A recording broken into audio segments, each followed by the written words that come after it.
y personal que nos hace el honor de estar esta tarde en la sede del Poder Legislativo. Soy Pepe Naranjo y hoy tengo el gran honor de presentar a las autoridades que nos acompañan en el desarrollo de esta conferencia interesante, esta conferencia magistral. En primer lugar, damos la bienvenida y saludamos con la distinguida representación del secretario de Educación del Gobierno del Estado, el maestro Jaime Flores Berlo, a la profesora Mercedes Casián García, directora de Gestión de Calidad de la Secretaría de Educación. Gracias, maestra Mercedes.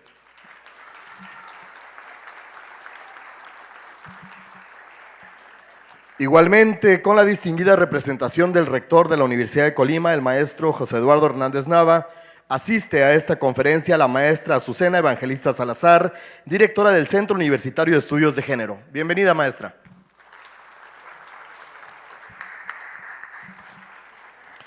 Saludamos también al maestro José Jaime Núñez Murguía, secretario general de la sección 6 del CENTE.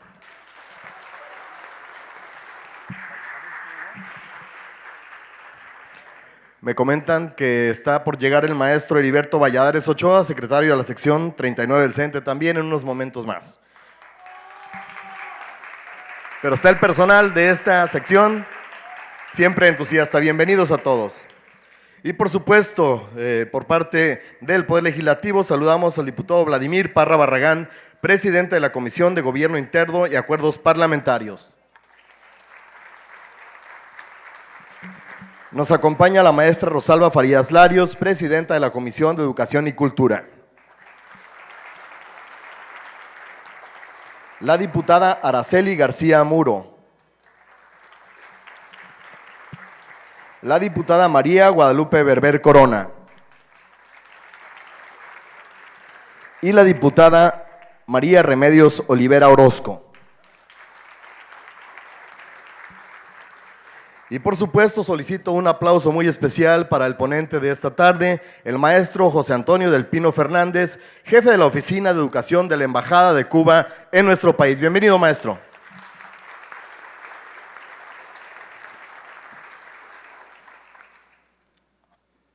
Para dar un breve currículum del maestro José Antonio, le solicito a la diputada Araceli García Muro sea tan amable en presentarnos datos de su biografía.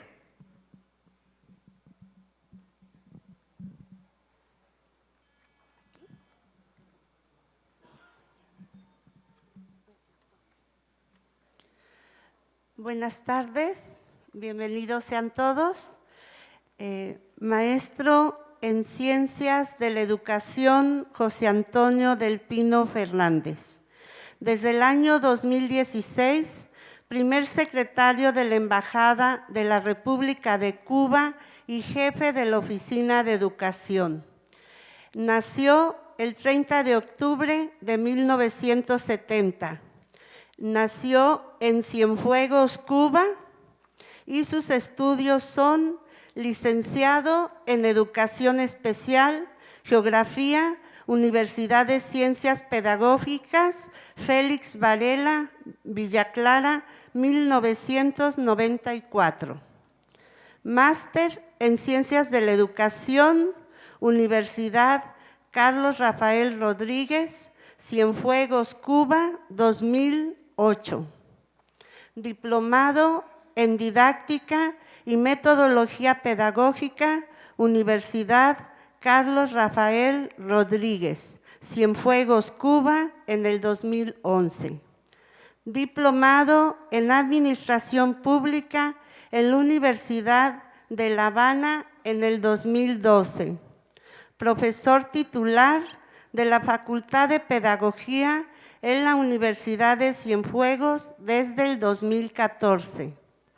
Máster en Relaciones Internacionales y Comercio Exterior en el Instituto de Relaciones Internacionales del MINREX 2014.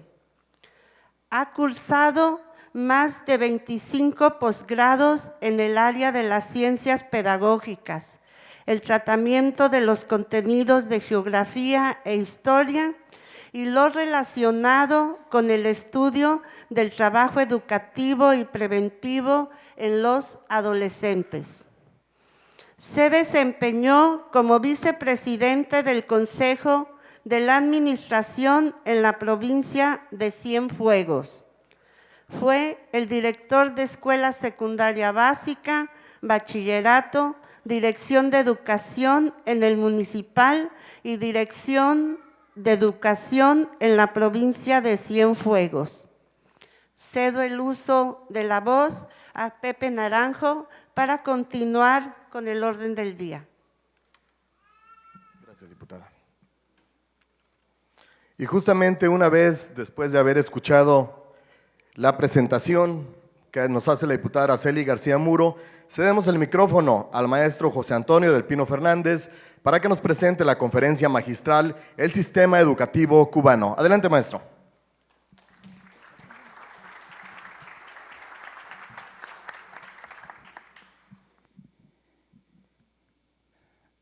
Bueno, gracias por darme la oportunidad de poder estar en este honroso congreso y poder compartir las experiencias que con mucha humildad, modestia y compromiso nuestro proceso social ha llevado a cabo en los temas educativos. Agradecer a Vladimir Parra, diputado, por la posibilidad de tener este espacio de intercambio, y a la diputada Rosalba Faría, presidenta de la Comisión de Educación, que muy amablemente nos ha permitido también estar aquí. Bueno, ha sido una jornada intensiva de trabajo aquí en la ciudad de Colima. En la sesión de la mañana y en la tarde pude estar con un grupo importante de maestros de la Escuela Normal de aquí de Colima y en cual he enriquecido los conocimientos y todas las prácticas que realizan en el magisterio en esta ciudad. Y también este intercambio nos ha permitido poder nutrirnos de conocimiento, porque las prácticas son en ambas direcciones. Por eso también le doy las gracias a la maestra Guadalupe Quijano, profesora maestra de esta escuela, que gentilmente nos ha coordinado estas actividades. Y hoy es mi deber también explicar que es un día importante para nosotros en Cuba. Hoy hace 161 años se conmemora el nacimiento de José Martí. José Martí, que es nuestro héroe nacional, pedagogo, poeta, escritor para los niños, escritor para los adultos. Solo en 42 años de vida tuvo una inmensa obra, la cual dedicó a los más necesitados, a los americanos, a los latinoamericanos, y como él llamó, nuestra América. Y precisamente en este espacio de intercambio, como parte de nuestra posición latinoamericanista y humanista, antiimperialista, como nos enseñó nuestro héroe nacional, estamos aquí también en función de dar una breve explicación de la imponente obra educacional que ha realizado nuestro pueblo. Y yo creo que el principal protagonista de todas estas acciones es el pueblo de Cuba, que bajo la dirección de nuestro líder histórico, compañero Fidel, nos han permitido con mucha humildad lograr una justicia y una igualdad en un proceso educativo. Y es importante también nosotros poder divulgar Cuba, y nos interesa que se conozca Cuba. Cuando uno menciona la palabra Cuba, nos vienen a la mente muchos reflejos de nuestro país y de lo bien que se habla de nuestro país. Y ahora yo lo estoy conversando con ustedes y ustedes se imaginan, cuando dicen Cuba, una tierra de paisajes preciosos, de gente honrada y de gente humilde. Pero se conoce Cuba también por su buen tabaco. El habano cubano es referencia a nivel internacional. La música cubana, el baile cubano. Y nosotros, todos esos componentes que forman parte de nuestra cultura y de nuestra historia son reales. Y verdaderamente tienen un reconocimiento a nivel internacional. Pero siempre explicamos que Cuba es más que eso. Cuba es un pueblo bien comprometido, responsable con el momento histórico que le ha tocado vivir y también que con mucha humildad lo ha desempeñado. Y estos paisajes bellos y esta situación bien concreta de nuestra naturaleza es reconocida en la historia. A la llegada de los conquistadores europeos, y está escrito en su diario de navegación, cuando Cristóbal Colón llegó al oriente de Cuba, al norte del oriente cubano, y vio ese paisaje paradisiaco, verde, en sus ríos de agua cristalina y hermosas aves que circulaban en el ambiente, no le quedó más remedio que escribir en su diario de navegación que había llegado a la tierra más hermosa que ojos humanos habían visto.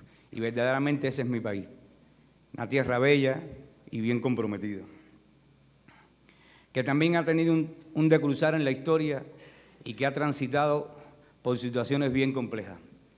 Y nosotros siempre hablamos de la historia porque para saber hacia dónde uno va, tiene que saber el origen.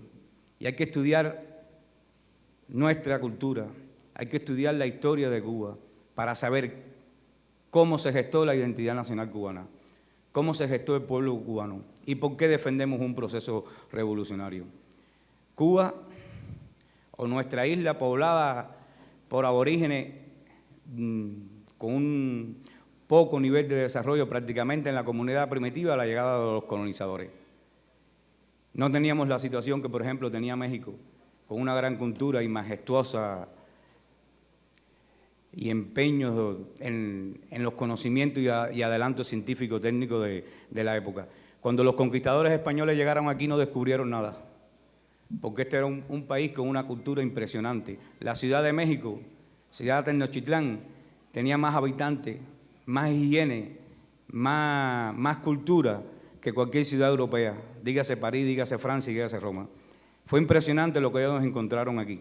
Cuba, al igual que México, sufrió los desmanes de la conquista española. Lo que pasa es que no teníamos una cultura tan poderosa como estamos aquí, prácticamente en 6 años quedó exterminado nuestro pueblo aborigen, los conocidos por los taínos y siboney. Y para comenzar el desarrollo económico de nuestro país, ocurrió uno de los hechos más desagradables, más horribles, de mayor vergüenza que ha ocurrido en la humanidad. Para poder desarrollar la economía cubana, los conquistadores europeos trajeron a las tierras de América, fundamentalmente Cuba, negros africanos. Un ejemplo de lo que es la opresión, de lo que es la discriminación, lo que es la explotación y cómo convirtieron a personas en esclavos para que trabajaran la tierra. Y así se comenzó a gestar en este crisol de europeos, población autóctona y los negros africanos, la identidad cubana.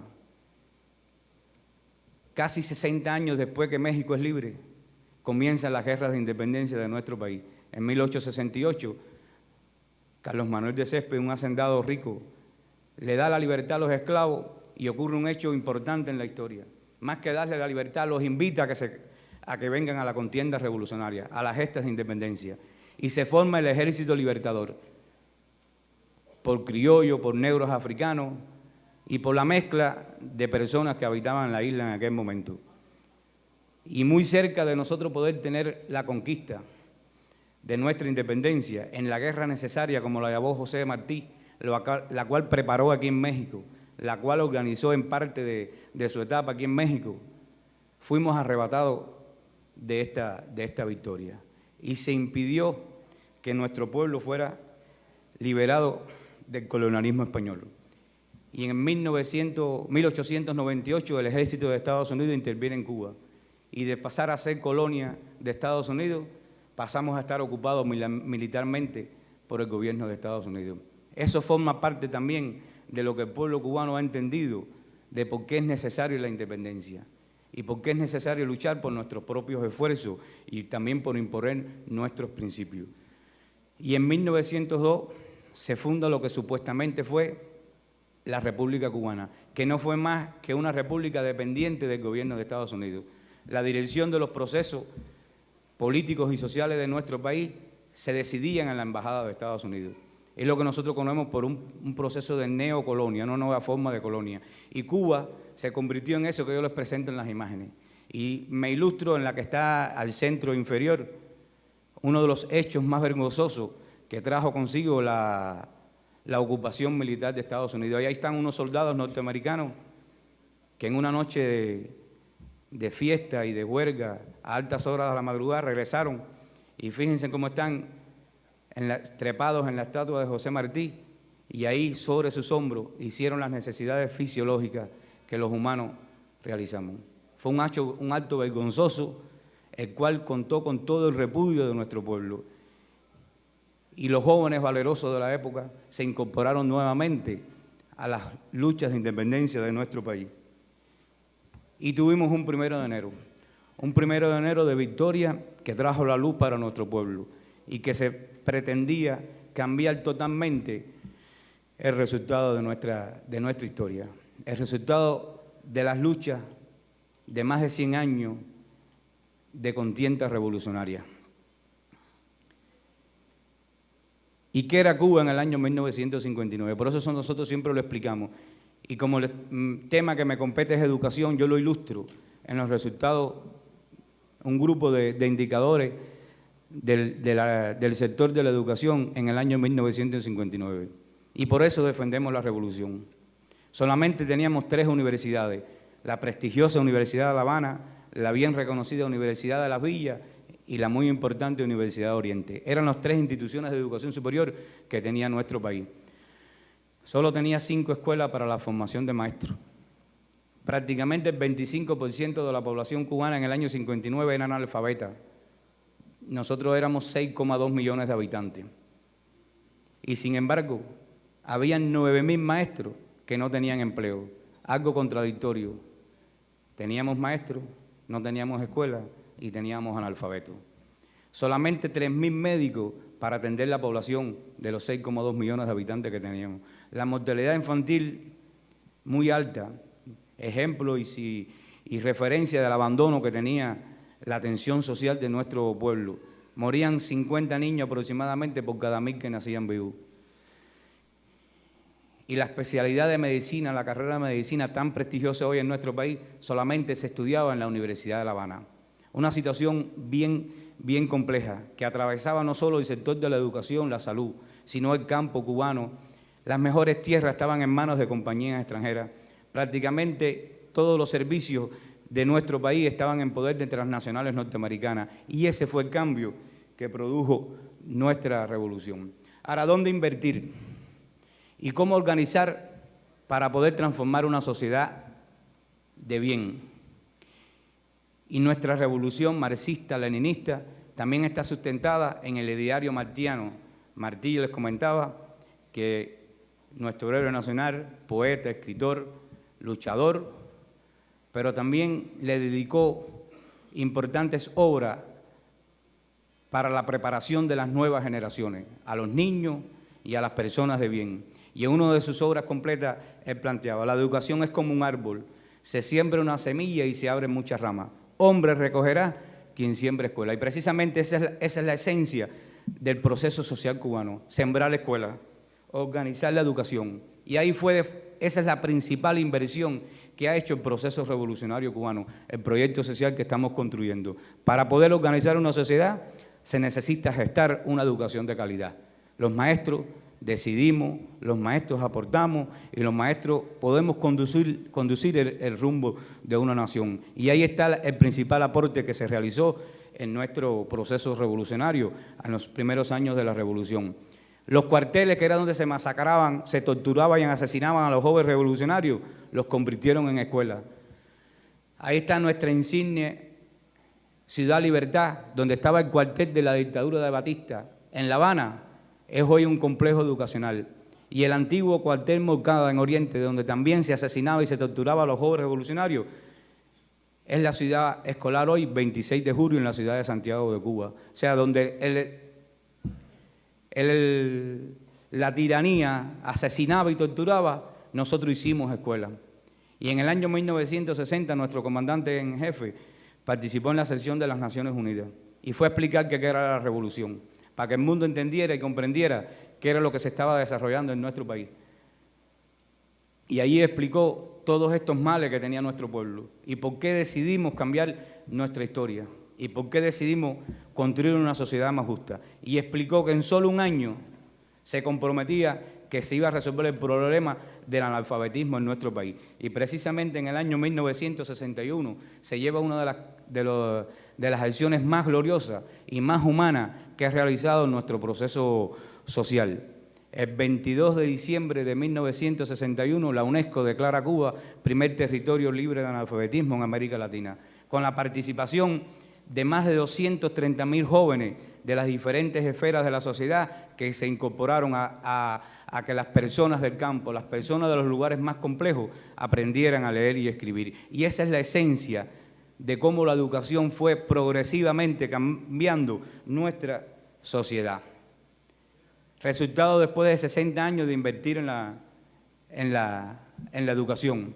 De 3 universidades, nosotros hoy contamos con 78 universidades y centros científicos y de investigación. 22 escuelas para la formación de maestros. Más de 250.000 personas trabajan en el sector de la educación. Desde el año 1961 se eliminó el alfabetismo en nuestro país. Más de 300.000 personas, y yo le estoy dando indicadores no solo para ilustrar lo que se ha avanzado, sino en la magnitud de 3.000 médicos que teníamos en el año 1959. Hoy nuestro país cuenta con 300.000 personas que trabajan en el sector de la salud y lo ponemos a disposición de los más necesitados del mundo. Cuando nadie quiso ir a África a enfrentar la epidemia de ébola, ahí fueron nuestros médicos, nuestros técnicos y nuestros enfermeros. Y cuando el mundo es bien complejo, con la situación del terremoto en Pakistán, con una situación bien devastadora, ahí fue la brigada Henry Reef a ayudar y colaborar de forma gratuita. Y hay veces que no se hablan muchas de las cosas que nosotros quisiéramos que se conozcan. Cuando aquí ocurrió el terremoto del 19 de septiembre, una brigada médica cubana estuvo aquí en Oaxaca por 45 días, realizó más de 15.000 consultas y más de 300 operaciones en la ciudad de Jochitlán, bien complejo en esa situación. Ese es el proyecto social que ha impuesto nuestra revolución y que la ha puesto a disposición de todos.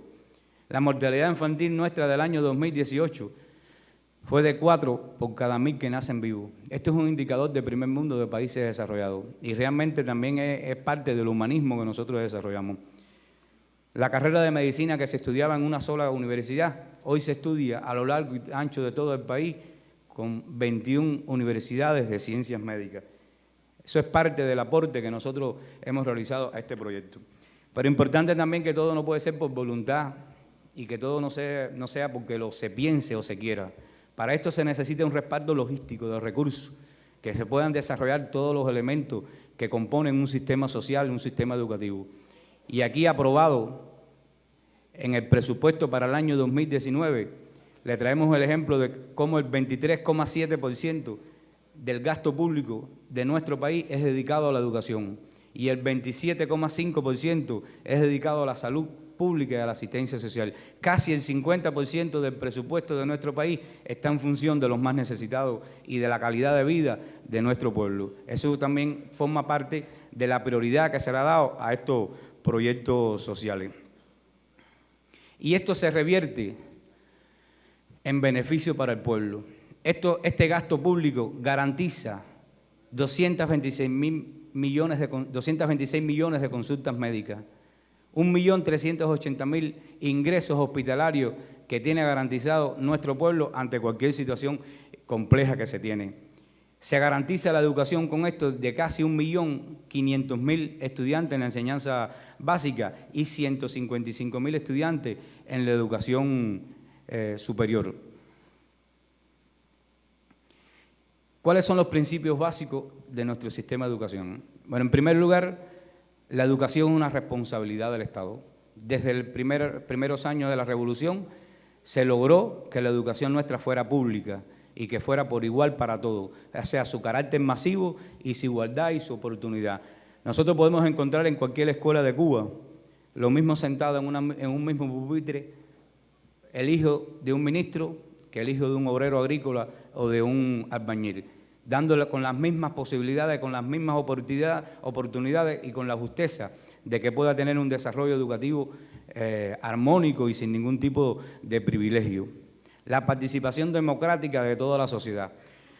Nosotros identificamos como la escuela como el centro cultural más importante de la comunidad, el cual brinda servicio no solo para los niños y no solo para garantizar el proceso docente educativo. La escuela es el centro donde se realizan las actividades más importante que pueda desarrollarse cualquier comunidad, ya sea una galería, ya sea una exposición, ya sea una actividad cultural, porque nosotros los maestros tenemos esa vocación de aglutinar, de poder socializar todas las actividades y la escuela, abriéndose a la comunidad, se inserta en los servicios. La familia participa los barrios, las comunidades, y eso da prestigio y da entendimiento entre las acciones que se desarrollan en la escuela, que desarrolla la familia y que desarrolla la comunidad. La combinación del estudio y la formación laboral. La esencia de nuestra educación también se sustenta en que en la escuela se aprende, en la escuela se adquieren los conocimientos, en la escuela se educa, pero la escuela también debe preparar al niño para el futuro. Preparar al niño para la vida es dura y la vida es bien compleja. Bueno, la escuela es la responsable también, de conjunto con la familia, de que el niño pueda tener un tránsito por la vida lo más acorde posible.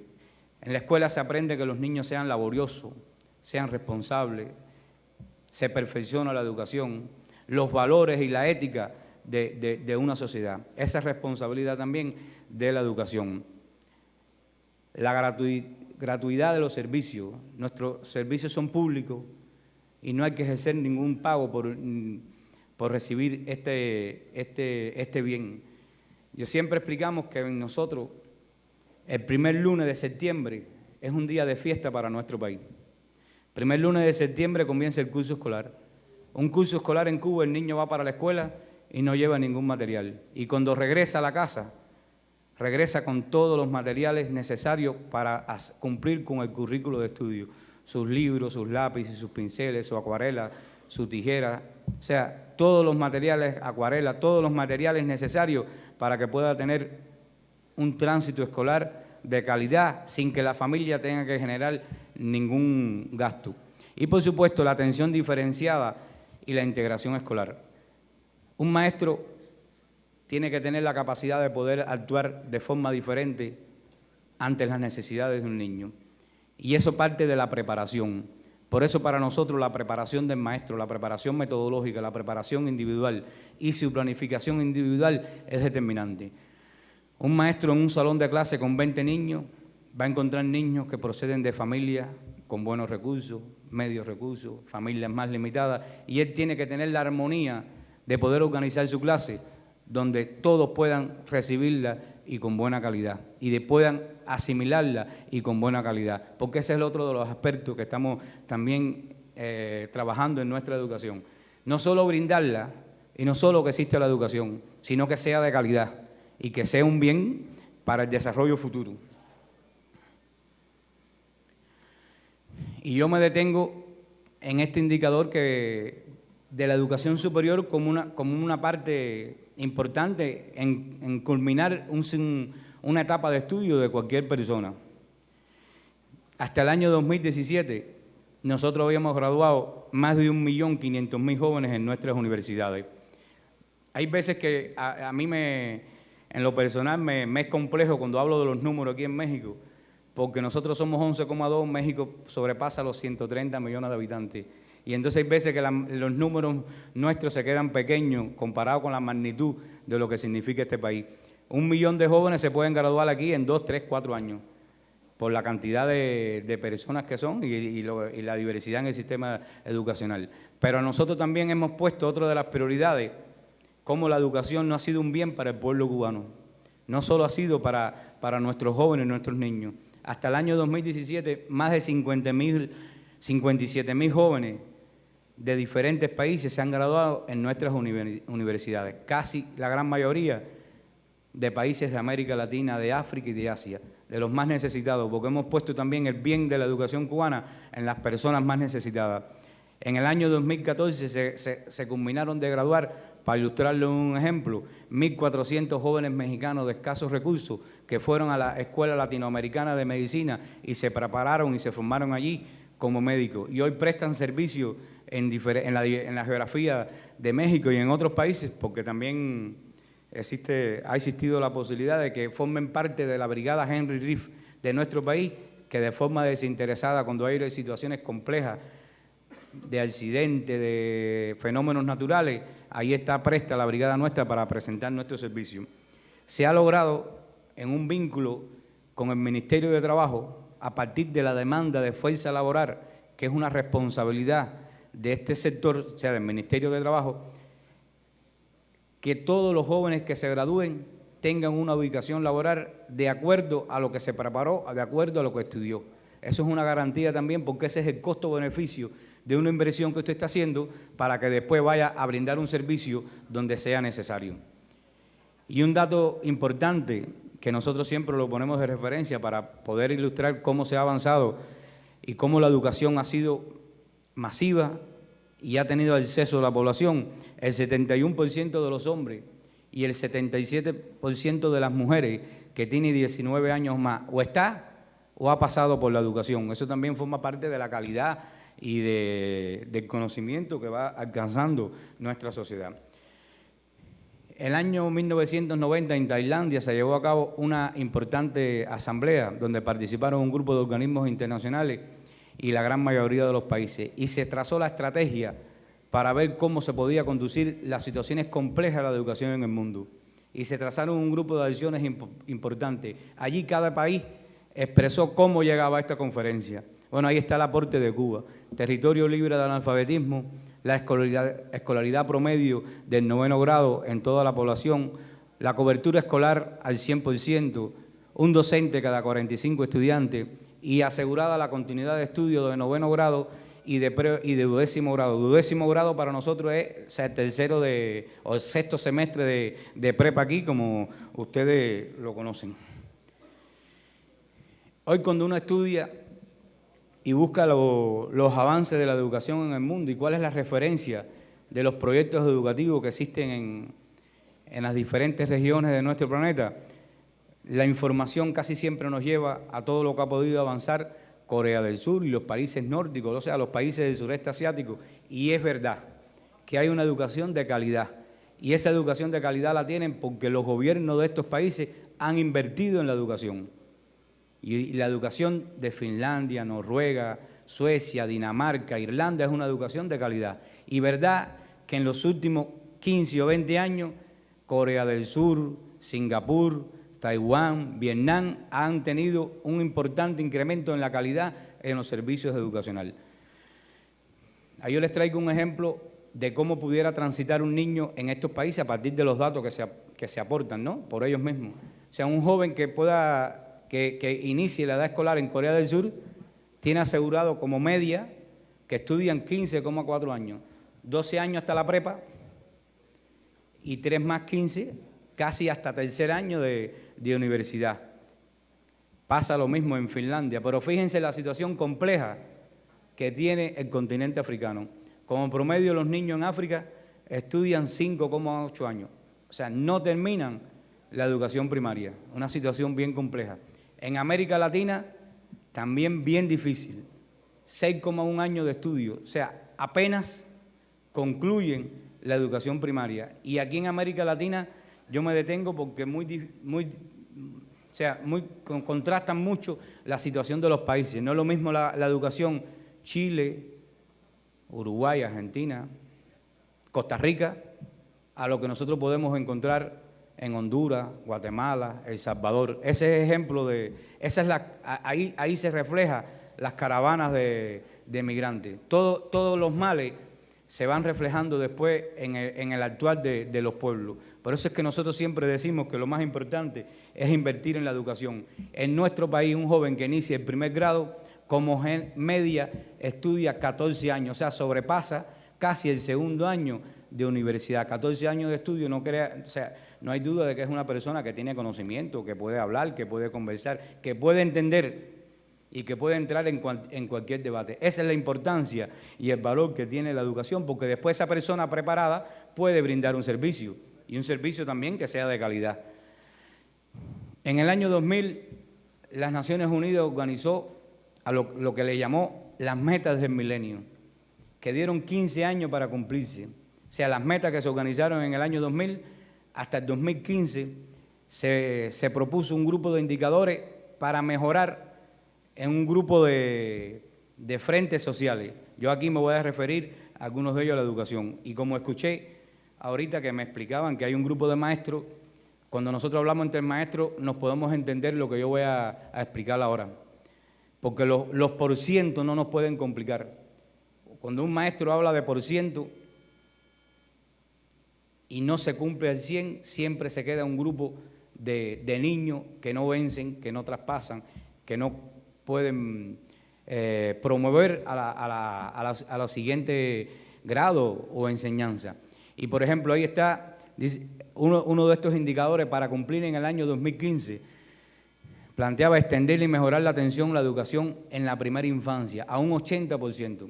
A ver, no estoy diciendo que los organismos que pusieron esa meta fueran malos. Lo que pasa es que cuando uno dice 80%, está decantando un 20% que no va a recibir ese servicio. Y cuando eso se lleva a nivel de planeta, de todos los países, un 20% de niños que no iba a cumplir y que no iba a entrar en el cumplimiento de ese objetivo, significan millones de niños que iban a quedar desatendidos. Y por desgracia también coincide con las zonas más pobres, África y América Latina y Asia. O sea, bien compleja la situación. Pero lo más penoso y lo más difícil de esta situación es que ni esa meta, que era de atender el 80%, se pudo cumplir. O sea, no se logró ese objetivo. Lo mismo ocurría con la educación primaria. Lograr que la educación primaria se asegurara 95% de los niños entre 6 y 12 años. O sea, se decantaba un 5% que no iba a tener atendido. Y sin embargo, iba a estar bien, porque se iba a cumplir el objetivo. Bueno, tampoco se logró cumplir este indicador. Sin embargo, ambos objetivos, nuestro país, desde el año 2000, en cuando se organizó, ya los tenía cumplidos, porque forman parte de la estrategia del proyecto social nuestro. Y como yo ahorita también les comentaba, que no es solo brindar el servicio, sino que tenga un componente también de calidad y que también tenga un bien en el conocimiento y en la educación de los jóvenes. Para nosotros la educación tiene dos componentes fundamentales, la instrucción y la educación. Un gran pedagogo cubano, José de la Luz y Caballero, planteaba que enseñar puede cualquiera. La esencia, cualquiera puede enseñar a un niño que aprenda matemática, que aprenda español, pero educar solo quien sea un evangelio vivo. Y esa es la labor del maestro. Y ahí está el resultado de la medición externa que tuvo nuestro país y América Latina en el año 2014. Y yo se lo ilustro solo en dos indicadores. En América Latina alcanzó un 25,3% de niños aprobados en matemáticas. La medición externa, que no la hicimos nosotros, fue un grupo de especialistas de la UNESCO, alcanzó un 67,5% de niños aprobados en nuestro país. Y así en la lengua española, un 43%, en América Latina, un 80,2% en nuestro país. Eso es a partir de la prioridad que se ha podido sustentar en la preparación de los maestros. Fíjense que yo siempre, cuando hablo en este aspecto, digo que las estrategias pueden estar buenas, la organización puede estar buena, pueden tener todos los recursos, pero la labor más importante de este indicador es el maestro en el aula, porque la labor de lo que hace el maestro en el intercambio diario con el alumno no la puede suplir nadie. Por eso el resultado más importante de este indicador ha sido por el esfuerzo que nosotros realizamos, nuestros maestros realizan día a día en nuestras instituciones. Y cuando hablamos de educación, nosotros no nos referimos solo a la actividad que puede ocurrir en el aula entre un maestro y un estudiante, la familia o la comunidad. Nosotros en el sentido amplio de la palabra, la educación es todo lo que pueda aportarse para educar una sociedad.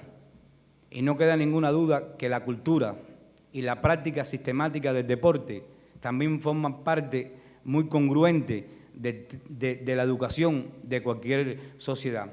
Y aquí también traemos los ejemplos de cómo la inversión en la educación transformó el deporte en nuestro país.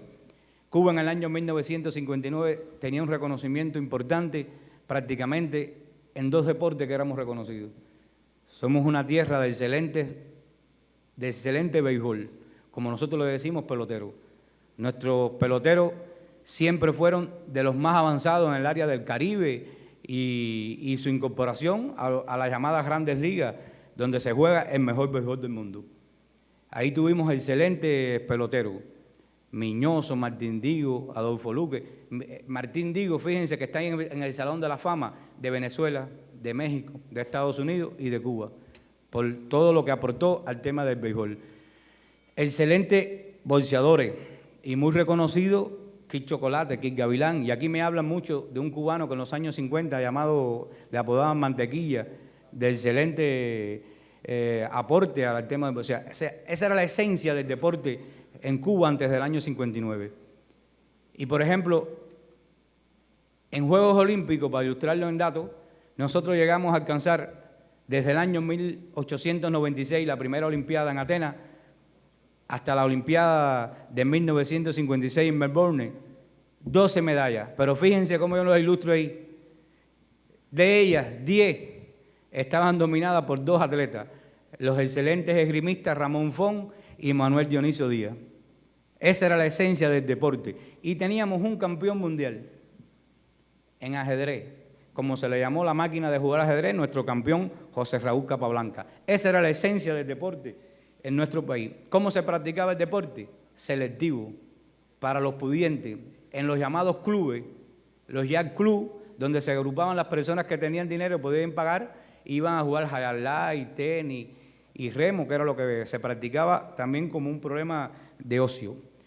Nosotros en el año 59 creamos inmediatamente el Instituto Nacional de Deporte y se priorizó y lo incorporamos a la masividad y se conoce como el deporte derecho del pueblo, que trajo consigo la práctica masiva del deporte derecho del pueblo. Fíjense cómo en 60 años, desde la Olimpiada de México 1968, que logramos las primeras medallas en la etapa revolucionaria, hasta la Olimpiada de Brasil, de Río de Janeiro, en el año 2016, nuestros atletas alcanzaron 77 medallas de oro, 208 medallas entre oro, plata y bronce en la participación en estos Juegos. Y ahí yo le traigo a la derecha, lejos de ser un país monodeportivo, porque te practicaban muy poco deporte, cómo se ha diversificado. Deporte que en el año 1959 prácticamente en Cuba no se conocía. La natación, la lucha, la halterofilia, la esgrima, el ciclismo. Son deportes de países desarrollados, deportes donde se invierte para poder desarrollar un negocio. Nuestro proceso social lo llevó a cabo como la masificación del deporte y el acceso a él para todos por igual. Nosotros tenemos en estos momentos 456 campeones mundiales, de uno que teníamos. 29 atletas cubanos han tenido récords mundiales. Hoy todavía se reconoce el récord mundial en salto de altura a nuestro campeonísimo Javier Sotomayor. Desde el año 89 tiene el récord mundial. Ese es el aporte y la inversión que ha hecho nuestro proyecto social al desarrollo del bienestar de nuestro país. Y para poder hacer una educación de calidad y que ésta también vaya en bien de las necesidades de la población, se necesita de la formación de maestros. Es esencial poder preparar y poder organizar los maestros que desarrollan todas estas actividades. Y nosotros, se los pongo ahí, hemos transitado por diferentes etapas en la formación pedagógica, que es como nosotros lo llamamos, la preparación de los maestros. Hoy tenemos 3 formas de preparar nuestros maestros: la licenciatura con prepa terminado, las escuelas de nivel medio, las escuelas pedagógicas y las escuelas de técnico de nivel medio para la preparación de maestros. Y esto nos asegura la necesidad de maestros que nosotros necesitamos para mantener estos resultados de calidad. Por ejemplo, las escuelas pedagógicas son con los estudiantes que terminan 9º grado para prepararse en educadoras de círculos infantiles, maestros primarios, maestros de inglés para la educación primaria y maestros de la enseñanza especial. Terminado el preuniversitario, hay 2 formas de ingresar a la universidad. El ingreso a la educación superior en nuestro país es muy riguroso y nosotros hacemos exámenes de ingreso, los cuales los estudiantes para ingresar a la educación superior tienen que aprobar estos exámenes de ingreso. Por eso es que se necesita una educación de calidad, porque después el estudiante para ir a la universidad tiene que demostrar sus conocimientos. Y esto es un proceso muy, muy complejo, en el cual forma parte de cuando llega esta etapa en una familia, se centra toda la actividad en cómo va a ser el ingreso a la educación superior de estos jóvenes. Y el que no logra ingresar por esta vía tiene la posibilidad de hacerlo entonces en el maestro de nivel medio superior, que asegura también una calidad en nuestros procesos educativos. Todos ellos, a sus diferentes niveles, tienen asegurado su etapa postgraduada para la superación, ya sea para hacerse licenciado, para continuar avanzando en maestría y en doctorado o en diplomado, como se disponga en su plan de superación. Por ejemplo, el curso de nivel medio que se hace con 9º grado tiene una duración de 4 años. Hoy se ejecuta en 28 instituciones y tiene más de 22.000 alumnos de matrícula. El maestro de nivel medio superior, como es con prepa terminado, se hace en 2 años, se ejecuta en 15 instituciones de educación superior y más de 8.000 estudiantes de matrícula. Y la licenciatura, que sí es ya en la educación superior con exámenes de ingreso aprobados, se hace en 4 años en 15 instituciones de educación superior y tiene 6.000 estudiantes de matrícula. Esto nos da garantía que nosotros podamos tener una reserva de maestros y poder continuar con un servicio también que no tenga baches en la organización de la disposición de la fuerza laboral como lo hemos organizado. El 62,5% de nuestros maestros tienen la categoría de máster, también como un ejemplo de la calidad para mejorar los servicios.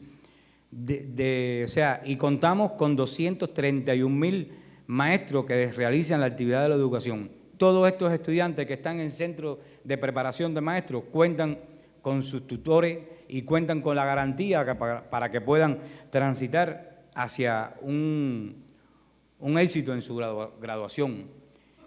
Y la esencia de esta inversión en el proyecto social cubano, en la educación, y por qué ha sido la educación, nosotros aquí se las traigo para resumirle una cita de nuestro comandante en jefe en el 2004, cuando expresó: solo la educación podrá salvar nuestra especie. Ya no es solo que podamos avanzar y que podamos tener un nivel de calidad superior, sino para subsistir como especie humana se necesita de los maestros preparados, comprometidos, y de los maestros que aseguren una calidad de vida, donde podamos vivir en tranquilidad, donde podamos vivir en armonía y podamos tener una garantía de que vamos a ser una sociedad de bien. Ese es el principio de nuestra educación y lo que ha asegurado esta inserción en el proyecto social cubano, en la educación como referencia para lograr avances institucionales y avances en la sociedad. Hasta aquí era la intervención que yo les traía y gracias por darme la posibilidad de ilustrar lo que modestamente y con mucho humildad nosotros hemos podido lograr en nuestro resultado educativo y también que lo hemos puesto a disposición de los más necesitados. Yo por último comentarle que nuestro país en el año 2003 fue reconocido por la UNESCO por tener el método de alfabetización más revolucionario que ha aportado mayores avances en este sentido en la comunidad internacional, que es el método de alfabetización Yo Sí Puedo. Muy sencillo, muy dinámico, y en solo 45 días una persona puede aprender a leer y escribir. 10,5 millones de personas llegan este año a ser alfabetizados por este método. Y también, cuando hablamos de esto, refiero al impacto que esto tiene, porque hay veces que las personas creen que la marginación es un problema de los pobres. Nosotros terminamos en el año 2016 de alfabetizar 32.000 españoles en la comunidad de Andalucía que no sabían leer y escribir. Hoy lo estamos utilizando en Australia y Nueva Zelanda, países desarrollados, pero tienen comunidades que por la marginación histórica que han tenido no han podido tener acceso a una educación. Ahí está el método de alfabetización cubano, Yo Sí Puedo. De ellos, de esos 10 millones, más de 500.000 mexicanos en los últimos 10 años han aprendido a leer y escribir. Ese es el aporte que con mucha modestia la educación cubana puede brindar también para el bien de la humanidad. Muchas gracias.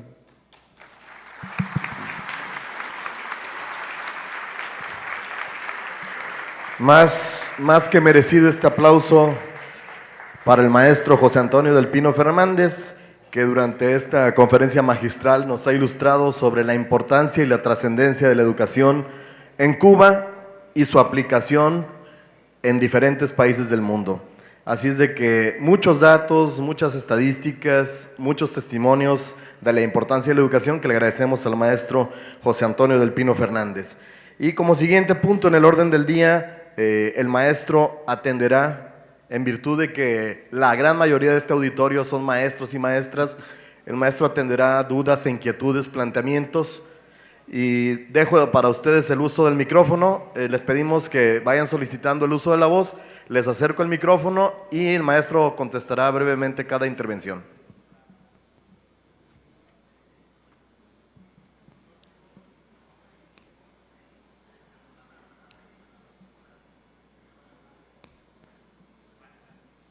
Creo que quedó muy claro todo, maestro, ¿eh?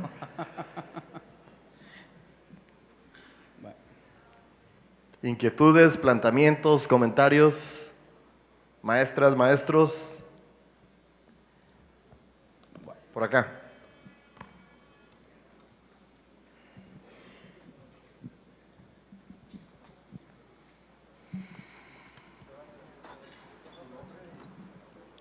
Sí, buenas tardes. Mi nombre es Juan Jesús Cárdenas Galván. Soy profesor de educación física. Ahorita estoy en el puesto de asesor técnico de educación física. Y bueno, mi pregunta va relacionada precisamente a eso. Sabemos perfectamente pues, que Cuba ha sido una potencia en el deporte, en la educación, de los avances que tiene, igual en la medicina. Mi pregunta va, ¿cómo se lleva a cabo la educación física en las escuelas primarias o secundarias en Cuba? Si va enfocada más al deporte o es de forma recreativa o más enfocada a lo que en sí conlleva con la relación con las otras materias. ¿Cómo la abordan? A ver, la educación física nosotros la tenemos dispuesta desde la educación preescolar hasta la educación universitaria, educación superior. Los estudiantes tienen que transitar por las diferentes enseñanzas y es una asignatura más del programa de estudio y es curricular. Para aprobar medicina y hacerse médico, hasta segundo año se da la carrera, se estudia educación física.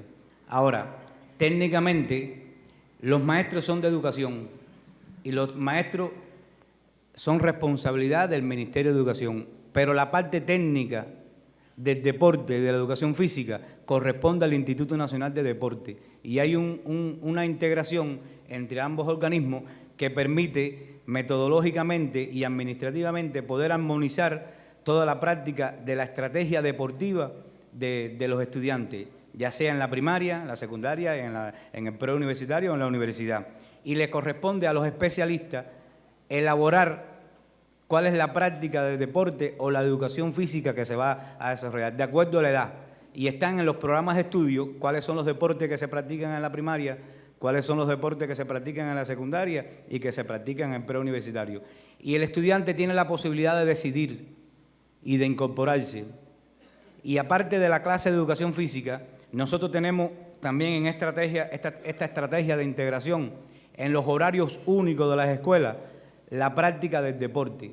Los estudiantes deciden a dónde se van a incorporar. Por eso es que cuando decimos que la educación y el deporte forma parte integral de la educación, porque se complementa el horario de clase con el horario deportivo. Es una misma sesión, es una misma actividad que es la educación.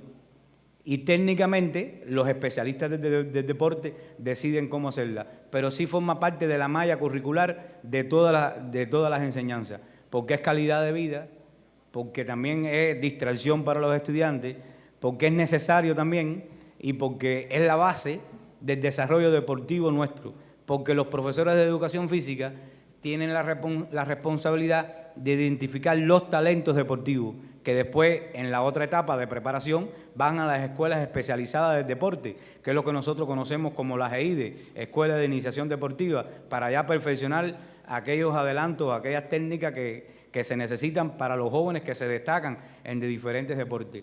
Pero sí yo siempre, cuando hablo de estos temas de la educación física, me ilustro en que forma parte del programa curricular, al igual que la matemática, el español y la historia, y que es una asignatura seria, que es responsabilidad y que es necesaria, que también eso es importante explicárselo a los estudiantes, los beneficios que trae consigo la práctica del deporte de forma sistemática, y es muy bien recibida. Y desgraciadamente siempre hay niños que no pueden hacer ejercicio físico por determinadas patologías que tienen. Existe un convenio entre el Instituto de Deporte, Educación y el Ministerio de Salud Pública para que vayan a áreas terapeutas a aquellos niños que por desgracia no pueden practicar, hacer la actividad física. A lo mejor no puede correr 100 metros, pero puede caminar 20. A lo mejor no puede hacer 50 abdominales, pero puede hacer 2 planchas. Entonces esa es la posibilidad de la inclusión y de la oportunidad para todos. No marginal, no desechar, sino incorporar. Por eso es que ese es un servicio también que se brinda para mejorar la calidad de vida también de las personas.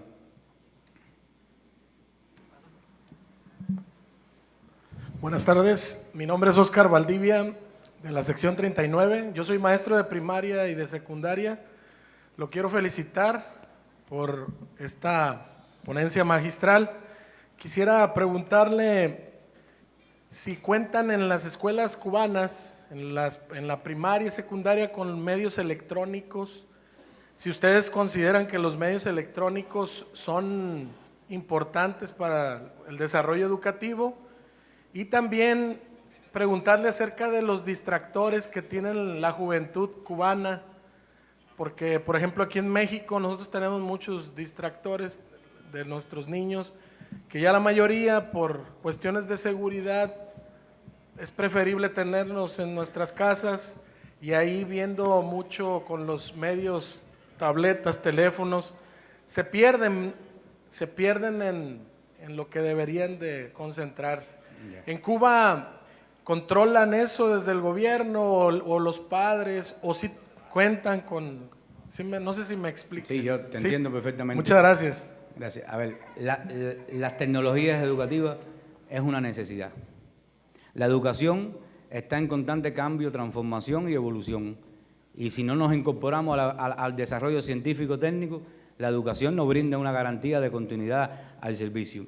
Las nuevas tecnologías educativas son fundamentales para la preparación del maestro, porque tiene que asimilarlas, porque forma parte de la vida cotidiana hoy, porque ahí está la esencia de la ciencia y la técnica del futuro.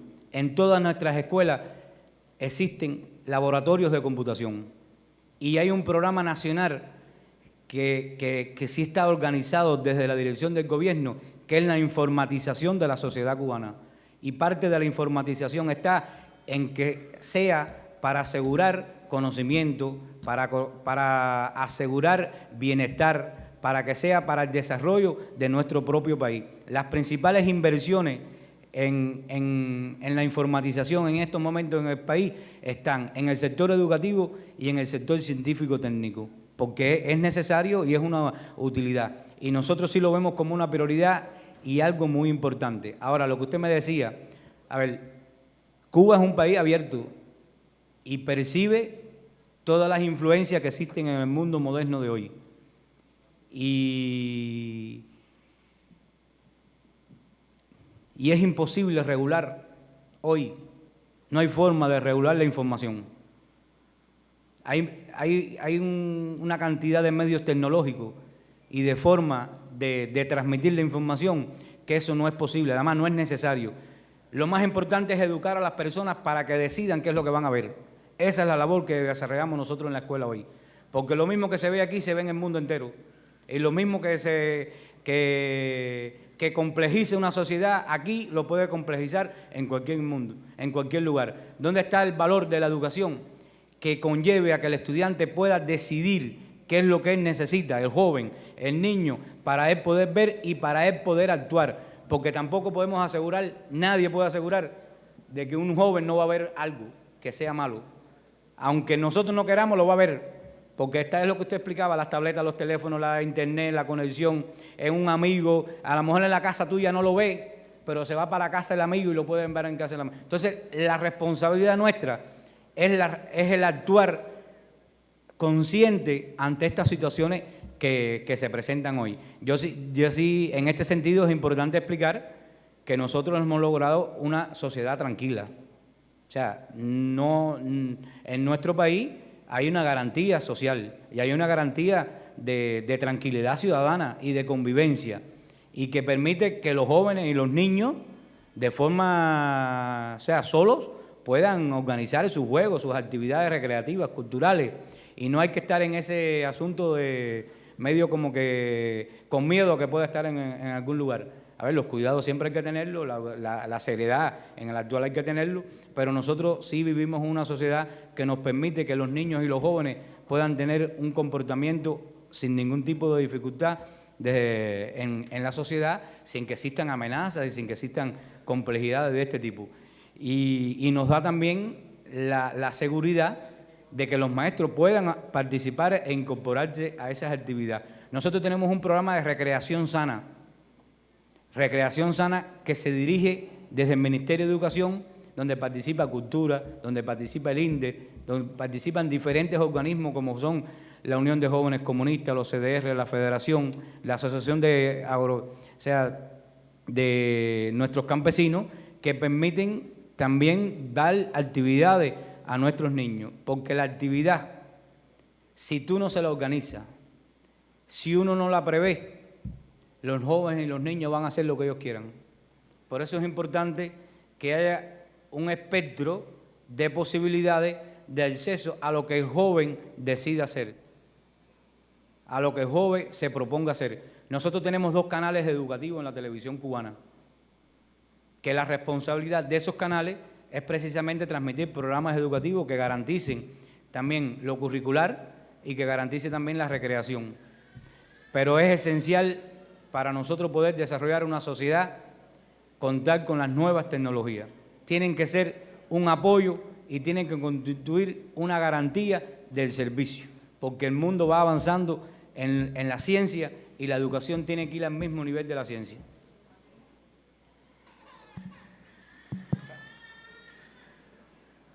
Buenas tardes. Felicitarlo por esta exposición que nos da de la educación en Cuba. 2 cuestionamientos.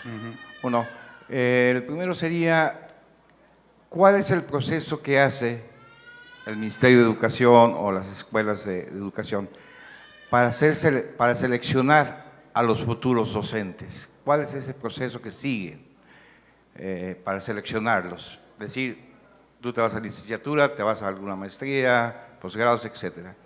Y la segunda pregunta sería, ¿de cuánto es la jornada educativa en Cuba? ¿Sí? Ya sea a nivel básico, primaria, preescolar, secundaria. Gracias. Gracias. A ver, nosotros tenemos un programa que se dirige desde la enseñanza secundaria básica, pero transita por todos los diferentes niveles de educación, que es un programa de formación vocacional, a través de los círculos de interés y a través de los palacios de pioneros, los cuales tienen la responsabilidad de hacer actividades formativas en la vocación de los estudiantes, porque la vocación también se intenciona y la vocación también se puede reforzar, aunque la selección es personal, aunque la decisión de ser maestro pasa por lo que decide el estudiante, pero nosotros tenemos programas para motivar a los estudiantes a que se hagan los oficios que necesitamos en nuestro país, para que se hagan maestros, para que se hagan médicos, se hagan enfermeros, profesores de educación física. O sea, hay un programa bien diseñado en todas las enseñanzas que se asegura desde la motivación, desde el estudio. Por ejemplo, en los programas de formación vocacional para el estudio de las carreras pedagógicas, se hacen actividades de conversatorio con maestros jubilados, los niños participan en actividades visitando clases, por ejemplo, de primaria y de secundaria van a los círculos infantiles, de preuniversitario participan en actividades en la educación primaria y se va generando una motivación con la intención de que nuestros jóvenes, los que quieran ser maestros, vayan a ser maestros y el que quiera ser médico sea médico. Pero hay un programa que diseña bien esta orientación vocacional. Y hay veces que no se necesita la orientación vocacional porque hay quien dice yo quiero ser maestro y es maestro. Y también, y lo otro es la posibilidad. Nosotros ponemos a disposición, sin distinción y sin privilegio de ningún tipo, por igual, la posibilidad de que los jóvenes estudien lo que ellos quieran. Y esa posibilidad también le da el poder a ellos de decidir. Lo que siempre explicamos, cuáles son las mayores necesidades. Por ejemplo, a lo mejor nosotros no necesitamos muchos ingenieros nucleares, porque no tenemos planta de energía nuclear. Pero sí necesitamos entonces 200 maestros. Y se da la explicación, se motiva, se compromete. Y tengo que decir que hay una respuesta muy positiva. Cuando yo ilustraba que hay 22.000 estudiantes en la educación de formación de maestros de nivel medio, o sea, procedentes de 9º grado, esa es la matrícula mayor que hemos tenido en la historia de la formación de maestros en Cuba. Para nosotros 22.000, en una matrícula de 1.400.000, tiene un número de impacto y asegura el relevo de las nuevas generaciones de maestros. Y eso es parte de la responsabilidad que tiene el maestro. A ver, el médico, y así lo evaluamos, para hacer trabajo de formación vocacional, le es muy complejo, porque el médico tiene que ir a la escuela, buscar un espacio donde hablarle a los estudiantes de la medicina, o el ingeniero químico, o el ingeniero agrónomo. Pero el maestro tiene el espacio todo el tiempo del mundo para motivar, para comprometer, para explicar lo importante que es el magisterio. Y lo otro es los ejemplos de nuestros grandes pedagogos. Donde quiera que haya una gran personalidad, esa personalidad tuvo un maestro que lo motivó. Esa forma parte de la esencia. Simón Bolívar tuvo un Simón Rodríguez. José Martí tuvo un Rafael María de Mendive. Y así uno busca en la historia y casi siempre hay referencia. Nosotros casi nunca, por lo menos en la experiencia, ¿no? Casi nadie, a lo mejor yo no me acuerdo mucho de los maestros de preuniversitario, de preparatoria que tuve yo, pero a mí nada más y nunca se me olvida la maestra que me enseñó a leer y a escribir. Y eso es parte de los sentimientos que el maestro debe buscar en los estudiantes. Y eso yo les aseguro que tiene un resultado de gran impacto en el proceso nuestro. No entendí bien su pregunta en relación a los espacios. A ver, son 8 horas. Son 8 horas. 8 horas. Nuestras actividades comienzan en 7:30, 7:45 de la mañana y terminan 3:30 o 4 de la tarde, 4:15 de la tarde. Pero el maestro sí se le respeta su fondo, nosotros le llamamos fondo de tiempo, el fondo de tiempo y el espacio que tiene el maestro en el proceso docente educativo, y le contemplamos también como jornada laboral el espacio que tiene para su preparación, porque el maestro necesita prepararse y ese es tiempo. A lo mejor son 2 horas, son 3 horas, pero ese es tiempo también de su jornada laboral, porque todo el tiempo la jornada laboral no puede ser clase. Como mínimo, es obligado por reglamento que un maestro a la semana tiene que tener mínimo 8 horas de preparación individual para él poder preparar sus clases, sus conocimientos. Y eso sí se respeta, porque esa es la garantía de que no solo sea clase, sino que sea clase de calidad. A ver, y cuando yo les digo esto, yo no quiero, o sea, que cuando yo lo estoy diciendo que es excelente y que funciona por igual en todos los lugares y que todos los maestros lo cumplen al pie de lo que se está establecido. O sea, nosotros también tenemos dificultades cuando hay maestros que no se preparan adecuadamente. A lo que pasa que es responsabilidad del director de la escuela conducir ese proceso. El principal responsable de que un maestro esté preparado es el director de la escuela, porque es su escuela. Nosotros decimos que el principal metodólogo de una institución escolar es el director. José de la Luz y Caballero decía, téngase directores y tendrás escuela. Bueno, nosotros invertimos también en la preparación de los directivos, porque es lo que asegura la preparación de los maestros. Pero con respeto, nosotros velamos mucho que los maestros no tengan ninguna carga adicional que no sea su docencia, administrativa o otra actividad. Un maestro en Cuba lleva tres documentos. y nadie tiene la responsabilidad de imponer otra carga adicional. Lleva el registro de evaluación y asistencia de su estudiante, lleva el expediente acumulativo del escolar, porque él tiene que tener un diagnóstico de su niño, y el plan de clase. Esos son los 3 elementos que de forma rigurosa debe llevar un maestro. Y eso tiene un reconocimiento y una aceptación porque es parte de la calidad del servicio que él va a brindar después. Se están ampliando las expectativas y las inquietudes del auditorio, pero por respeto al tiempo de nuestro distinguido expositor, vamos a hacer nada más 3 preguntas más y concluimos. Les pedimos sean breves, por favor. Buenas tardes. Hablando de los roles, bueno, primero que nada felicitarlo por su tan clara explicación de la educación en Cuba. Hablaba usted que el docente tiene esos 3 elementos que debe de contar. ¿Qué hay con el rol del supervisor? El supervisor, hay una formación especial para ese supervisor, hay un seguimiento, hay un trayecto formativo. ¿Cómo llega a ser supervisor o inspector, como lo llaman también aquí en México? Yo soy supervisora de primarias estatales y me encantaría saber cómo se trabaja, o sea, muy concreto, muy claro. Gracias. Gracias. A ver, existen estructuras, la estructura de la escuela, la estructura a nivel municipal y la estructura a nivel provincial. Y por supuesto el Ministerio de Educación. ¿Qué pasa? Que las estructuras, la principal responsabilidad es la preparación metodológica.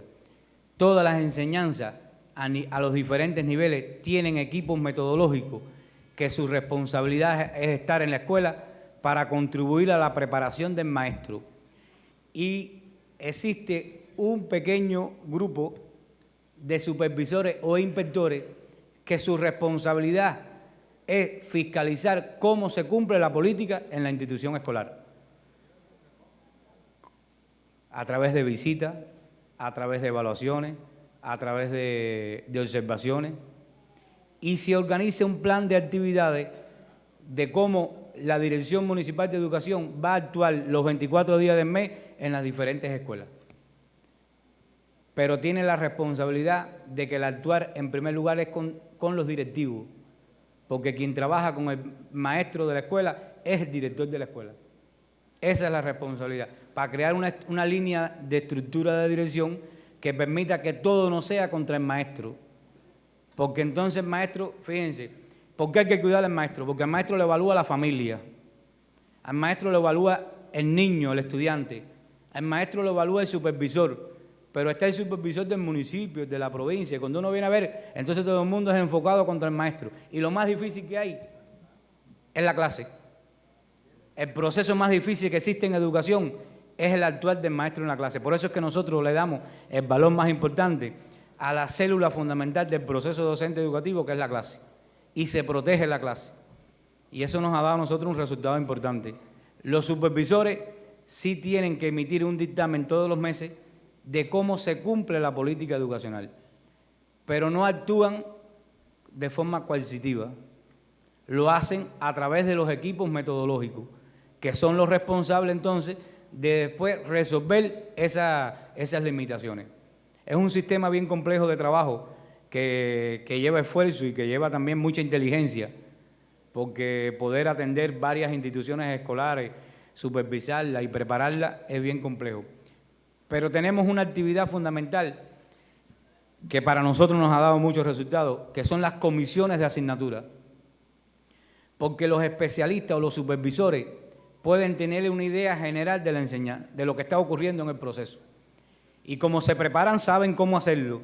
Pero técnicamente la comisión de matemáticas es la que dice cómo resolver los problemas de matemáticas.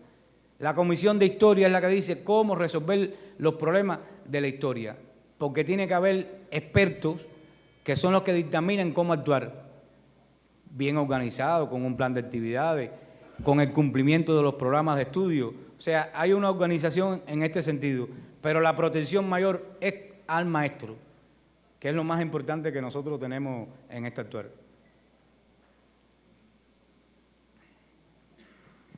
Hola, muy buenas tardes. Mi nombre es Marta Lizeth García Cuenca y primeramente felicitarlo y agradecerle su ponencia magistral. Y la pregunta sería, ¿cuál es el enfoque de la educación inclusiva en Cuba? Inclusiva, Inclusiva. inclusiva, la misma oportunidad y posibilidad, y que todo el mundo tiene los mismos derechos, la misma oportunidad y la misma posibilidad, por igual. No importa, nuestra educación no discrimina ni por sexo, ni por raza, ni por procedencia social. Es la igualdad, es la inclusión.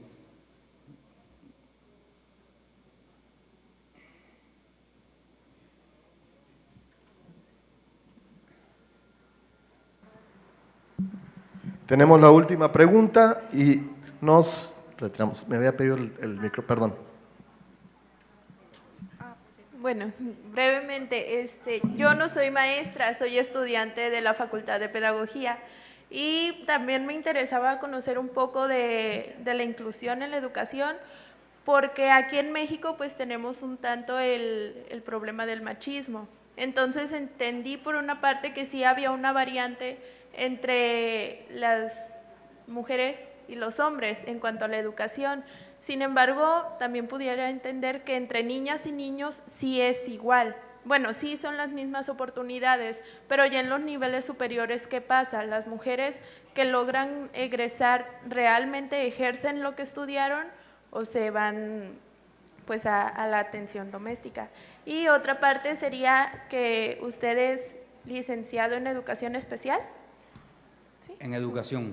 En educación. Bueno, allá, ¿qué tanta importancia tiene la educación especial? Porque también retomando un poco lo que comentó por allá, a los niños que tienen como la limitación de que algunos corren 40 metros y otros 20, se les manda a algo de salud, comentó, como para terapias. Pero ¿qué pasa con los que están ciegos, los que están sordos, algún problema mental? Ya, a ver, de los principales avances que tuvo la incorporación, el proyecto social nuestro fue la posibilidad de que la mujer se insertara de forma justa a la sociedad.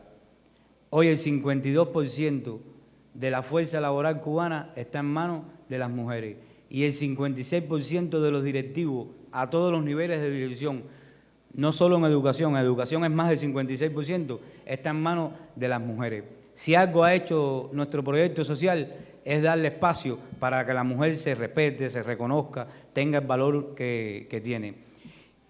Y cuando se gradúan, van a trabajar. La vida de la familia es igual que en cualquier lugar, pero lo que pasa es que la mujer tiene un reconocimiento y un respeto en la sociedad nuestra y forma parte común de las actividades que nosotros desarrollamos.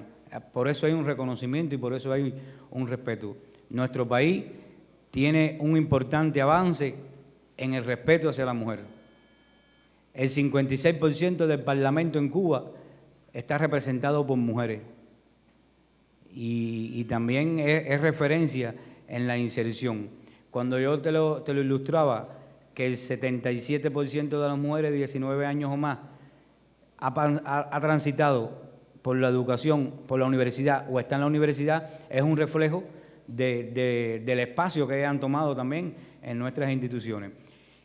Y la educación especial, nosotros tenemos una dirección de educación especial en nuestro país organizada y tiene escuelas especializadas en todas las provincias para atender las necesidades educativas especiales de estos niños. Hay escuelas de sordos, hay escuelas de hipoacústicos, hay escuelas de limitados físico-motores. O sea, hay una atención diferenciada para la inserción de estos niños y se preparan, yo le explicaba hoy en la universidad, y se preparan para después, cuando terminen su vida estudiantil, puedan ejercer alguna actividad útil que sea de aporte para la sociedad, pero de aporte para valerse por ellos también. Esa es la formación y la integración a la sociedad de los jóvenes, de los niños con necesidades educativas especiales. Es una prioridad que lo atiende el Ministerio de Educación y el Ministerio de Trabajo, porque hay que darle empleo también a estos jóvenes cuando salen y egresan de las escuelas de educación especial para que puedan tener una integración social de acorde y puedan valerse por sí mismos. Agradeciendo de nueva cuenta los valiosos conceptos que nos ha expresado el día de hoy el maestro José Antonio del Pino, Le volvamos a prodigar un fuerte aplauso y un reconocimiento, maestro. Y le solicitamos a nuestros diputados, así como a las invitadas especiales, a la maestra Mercedes Casián y a la maestra Susana Evangelista, sean tan amables de pasar al frente para entregar un reconocimiento que el Congreso del Estado le extiende al maestro José Antonio del Pino. Y doy lectura al texto de este reconocimiento, pidiéndole a los diputados y a nuestras distinguidas invitadas pasen a hacer la entrega correspondiente.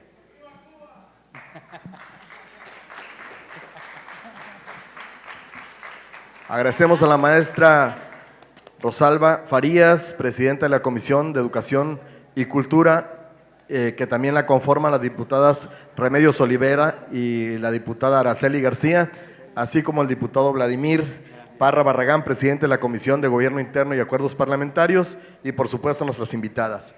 Este reconocimiento dice a la letra: Congreso del Estado de Colima, 59ª Legislatura de la Paridad de Género, la Comisión de Gobierno Interno y Acuerdos Parlamentarios, junto con la Comisión de Educación y Cultura, tienen el honor de entregar el presente reconocimiento al maestro en Ciencias de la Educación José Antonio del Pino Fernández, jefe de la Oficina de Educación en la Embajada Cubana en México, como un testimonio de agradecimiento por haber impartido la interesante conferencia magistral titulada El Sistema Educativo Cubano. Colima Col, México, a 28 de enero de 2019, y firman este reconocimiento el diputado Vladimir Parra, presidente de la Comisión de Gobierno Interno, y la diputada Rosalba Farías, en su calidad de presidenta de la Comisión de Educación y Cultura.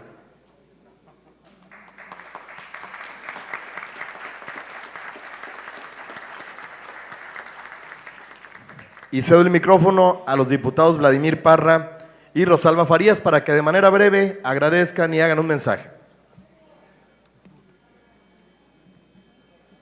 Bueno, yo agradecerle al maestro Antonio por esta visita que nos hace. Creo que en estos días que tuvimos la experiencia de platicar con él, estrechamos esta fraternidad entre los pueblos de Cuba y de México, y vamos a aprovechar este momento histórico que tenemos en nuestro país para rescatar nuestra política educativa, para tender un puente con las y con los maestros, porque yo creo que el desarrollo de un país se mide en cómo se trata a sus maestros, y creo que México tiene una deuda pendiente con los maestros. En los próximos meses se va a echar abajo la reforma educativa y hay que replantear un nuevo modelo con todos, con los padres de familia, con las madres, con la sociedad y con los maestros, y creo que es un buen ejemplo lo que nos vino a platicar hoy el maestro Antonio. Muchas gracias.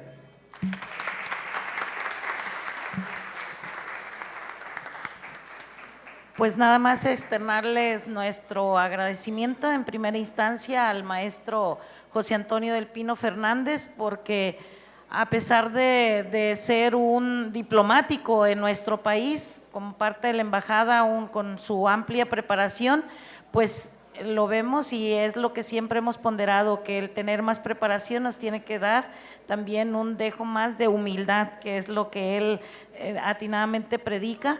Nuestro agradecimiento a quienes nos han acompañado de parte del secretario de Educación y del gobernador del estado, la maestra Mercedes Casián, quien siempre es un privilegio coincidir, de parte también del rector de la Universidad de Colima, también a Azucena y a nuestras compañeras diputadas, diputados, integrantes de la Comisión de Educación, a la maestra Remedios Olivera, Araceli García Muros, a nuestro presidente de Gobierno Interno, a quienes por cuestiones de agenda se tuvieron que retirar, que son los secretarios generales de la sección 6 del CENTE, el maestro José Jaime Núñez Murguía y parte de su comité seccional que están aquí presentes, al maestro Heriberto Valladares Ochoa también, que parte de su personal está aquí presente, a la representación del Comité Ejecutivo Nacional, al maestro Miguel Ángel Mu, que todavía él aquí se encuentra presente, a los estudiantes, trabajadores de la educación, maestros y público general que está aquí presente. Y como siempre lo hemos dicho, si lo que se da en las conferencias y lo que se dicta nos llevamos la semilla, y más siendo estudiantes de pedagogía, siendo maestros, siendo directivos, siendo supervisores, y en nuestra meta y en nuestro diario está el contribuir a mejorar nuestro sistema educativo. Creo que si de aquí nos podemos llevar esa inquietud, vamos a hacer grandes cosas por lo que más nos interesa, que es nuestra niñez y juventud mexicana. Agradezco infinitamente la relación que se dio y la conexión de parte de la maestra Guadalupe Quijano, que es fundamental para que esto se pudiera haber llevado a cabo. Y este es un hecho inédito, sale del contexto legislativo, porque a lo mejor este recinto se considera para hacer leyes, para discutir iniciativas, para ver una serie de cuestiones legales hasta cierto punto, pero la educación, como lo vimos y lo expresó el maestro, es fundamental para todos los sectores de nuestra sociedad, y por eso que esto es un hecho inédito que estamos realizando aquí con la participación de todos ustedes. Infinitas gracias. Si alguien quiere ver esta disertación, esta conferencia, está en la página del Congreso del Estado, y también la pueden encontrar en YouTube para que la puedan ver y la puedan dar seguimiento y que aprendamos cada día, porque atinadamente lo podemos decir, cada día aprendemos algo nuevo. A nivel cubano está hoy el natalicio y el reconocimiento de uno de sus principales líderes académicos, que fue José Martí, y aquí en México también ahora sí que el fallecimiento de uno de nuestros más grandes pedagogos y diarios, que es Gregorio Torres Quintero, en uno de sus aniversarios luctuosos. Gracias y que tengan feliz retorno. Hasta luego.